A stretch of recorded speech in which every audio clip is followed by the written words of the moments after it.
Today I'll be teaching you guys how you guys can change your username on eFootball. So it's pretty simple. After you open eFootball, click on where it says extras at the top right corner. From over here, you can see the option called user information. Click on user information. From over here, you want to click on the user detail option. Click on that. Once you click on user detail, over here it's going to show you your username.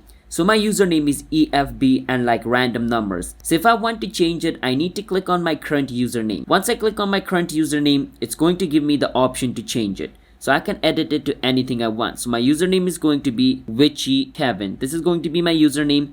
And if I click on OK, then basically as you guys can see, my username has changed. I can click on make changes and wait for some time and my username will be changed. That is basically how you guys can change your username. So this username has already been used by another person, so I cannot use it. So username has to be unique to you. So if anybody else has used the name, you cannot use it. So I'm just going to type random thing and click on make change. I hope nobody has taken this. And if nobody has taken this, as you guys can see, this is my new username. That's how we guys can change username. Hit the subscribe to our channel one step for future eFootball videos like this.